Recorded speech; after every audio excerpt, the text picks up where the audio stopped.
La Banque Populaire Occitane vous présente l'interview Objectif News de 18h. Banque Populaire, la banque qui donne envie d'agir.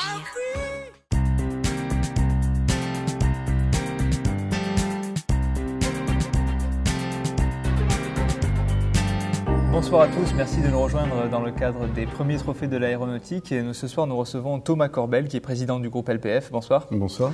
Alors, votre société est spécialisée dans la mécanique de précision et vous avez été primé dans la catégorie recrutement et RH au trophée de l'aéronautique. Quelle est votre réaction suite à ce prix ? Très content, très fier. Les deux autres nominés étaient Aerolia et le groupe Safran. Donc voilà, donc c'est très sympa, c'est sympa de mettre en avant des PME. Et puis dans le domaine des RH, ce qui est fondamental dans toute entreprise, mais surtout dans des PME, dans une période de difficulté à recruter, à fidéliser, voilà, c'est une belle reconnaissance. Et justement, quelles sont les particularités de LPF en termes de management ?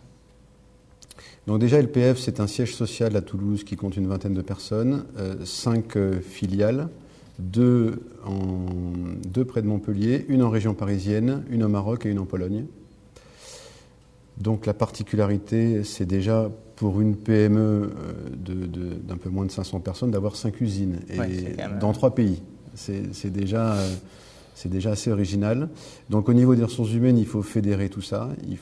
On est une petite multinationale, mais avec toutes les contraintes d'une entreprise présente sur plusieurs pays. Donc dans notre modèle d'organisation... Je sais qu'il y a assez peu de hiérarchie, c'est ça ? C'est quelque chose qui n'est pas forcément très important chez vous ?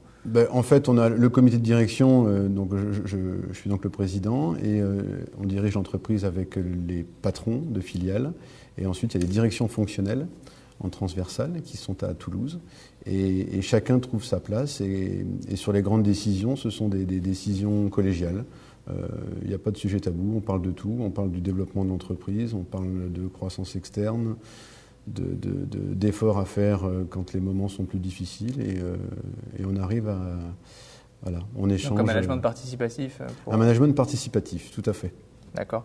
Vous avez parlé justement de toutes vos filiales, mais quel est le cœur de métier du piston français ? C'est la mécanique de précision ? Le cœur de métier, c'est la mécanique de précision. C'est l'usinage et l'assemblage mécanique. Donc on usine beaucoup de pièces, mais on réalise surtout des ensembles à dominante mécanique. Vous travaillez pour tous les donneurs d'ordre ou vous avez... On travaille pour pas mal de donneurs d'ordre. C'est compliqué, mais... On voudrait en avoir plus. On est un fournisseur historique du groupe Safran. Du groupe Safran, c'est le principal client. On est également Eurocopter est un client très important.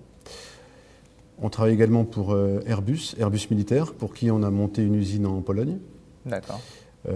Et nous démarrons en ce moment une relation avec 2 clients anglo-saxons, une avec Bombardier et une autre avec le groupe Goodrich, mais aux États-Unis. Donc pourquoi pas peut-être une unité de production en Amérique du Nord ? C'est quelque chose que vous envisagez peut-être ? Pas pour l'instant. Pas pour l'instant. Alors, ce qui est vrai, c'est qu'en fait, comme on a dans notre... on a cette caractéristique d'entreprise internationale pour une PME. Donc c'est un avantage par rapport... voilà, c'est un élément de différenciation et donc il faut développer ça. Donc peut-être, certainement, à l'avenir, on créera une nouvelle implantation à l'étranger. Je ne sais pas si ce sera en Amérique du Nord, mais on en créera certainement une. Mais en parallèle, on développe énormément nos usines françaises. On a une croissance d'ailleurs plus forte en France qu'à l'étranger. Et justement, combien de salariés en France et sur l'ensemble du groupe ? Alors, sur l'ensemble du groupe, on va dire, on est un peu moins de 500, on va dire 500. En France, dont 330 personnes en France. D'accord. Et le chiffre d'affaires que vous avez prévu pour 2013, c'est 69 millions. 69 millions. Et les projets, vous avez des perspectives assez importantes pour les années à venir ? Alors on a un business plan, ça vaut ce que ça vaut, mais dans ce business plan, on prévoit à peu près 93 millions en 2018. 93 millions en 2018, d'accord. Sans croissance externe, croissance organique. D'accord, en tout cas... Voilà, on a grandi nos usines, on a investi dans des moyens de production. D'accord. Et donc éventuellement à court terme, à court ou moyen terme, peut-être une nouvelle implantation à l'étranger. Tout à fait.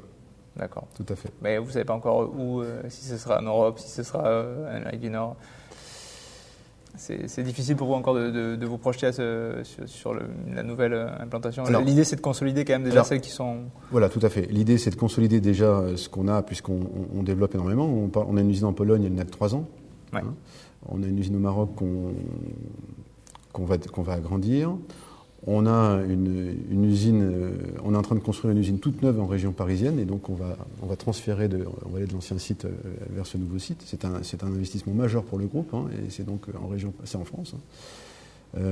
Donc voilà, il faut digérer tout ça. Ce qui est sûr, c'est que si on crée une nouvelle implantation à l'étranger, ça sera pour développer du business dans ce pays.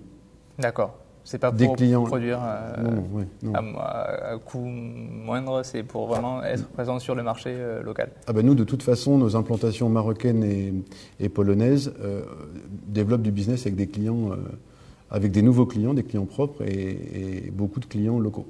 D'accord. Écoutez, merci de nous avoir présenté le groupe LPF et félicitations encore pour ce prix. Merci. Et merci à tous de nous avoir suivis sur objectifnews.tv.